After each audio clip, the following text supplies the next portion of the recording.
What's up, everyone? Today on the bench we have the IFlight SucceX-E 45a ESC.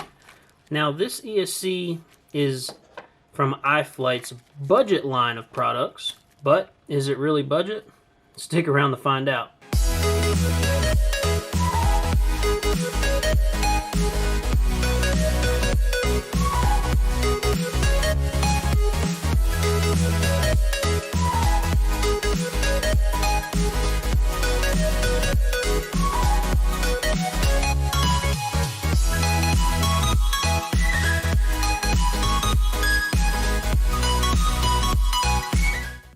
I just want to start by saying this is not going to be your typical product review where I just do a few flips in a field and break it down on the bench. I'll be sharing my honest, personal experience with this ESC as I've been using it in training in the last few months, preparing for the 2020 race season. I don't have a lot of time to fly, but when I do have time, I want my gear to work. Now, I don't expect any piece of gear to last forever, and the reality of it is it won't. I pushed this ESC very hard, and I expect a lot from it, and I beat the hell out of it. Any crash can break anything, and if you think otherwise, your expectations are a little too high. About some of the specs of this thing. So it supports 2 through 6S LiPo, and it's rated for 45 amps. It has a built-in current sensor, and it supports D-shot everything except for 1200. It also supports multi-shot and one-shot. It has a 30 by 30 mounting hole pattern, and I believe it's advertised to be weighed at 14.4 grams. Now, I haven't tested this yet, but I'll put it on the scale just to show you guys what it weighs. Now, it is running BLHES, and it comes flashed with 16.7 right out of the box. Now, I think the biggest selling point for this ESC is the price of only $29.99. Personally, coming in at that price point, it's kind of crazy to think that this thing would be any good, especially when other foreign ones out there cost almost double this price. I went out on a limb when making this purchase because I'm all about reliability, but I also like to save money where I can. I'm always crashing out on the track, sometimes at full speed in the gates and the ground, and I need something that's going to hold up to that kind of abuse.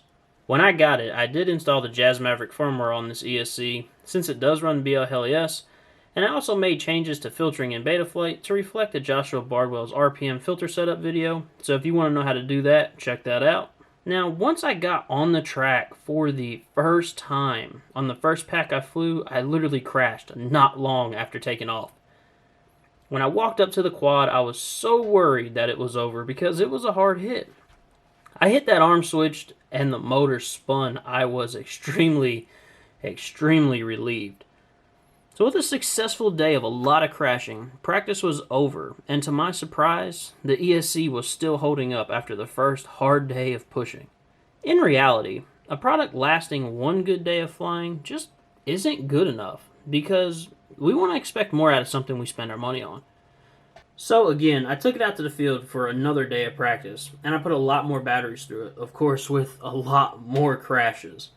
It just kept getting up and pushing on. Before I knew it, I had cycled like over 100 batteries at least through this ESC on several different practice days, and probably more than that in crashes, because I really do crash a lot. I've been running this ESC on the Xing-E 2207-2750 kV motors with a 4S battery. Now this setup pulls a lot of amps, and with the high kV motors, this ESC just honestly eats everything that I feed it. One thing that really just amazes me about this ESC in particular is the fact that it comes with a connector that is already depinned. Already depinned. I can't tell you how annoying it is to have to depin a connector to switch around the pins because the flight controller you're using has a different pin out. With this setup here, all you have to do is put the pins into the connector in the right order depending on the flight controller that you're using, and you are golden. This really makes using this ESC a lot more appealing and will definitely make building and swapping out gear in the field at a race a lot easier. Now, as a racer and also having a lot of other responsibilities, I don't have a lot of money to spend on gear because we do break things quite a bit, and having to replace things that break to stay in the air for the next race is very important. Overall, I've been very impressed with this $30 ESC, and at this price point, it will definitely be the ESC that I use this race season on all of my builds. Now, I have already purchased some spares, because the reality of it is, it will eventually break, and with a great price, I can keep a few on hand without really hurting the wallet, because the performance I get at this price point is well worth it in my opinion.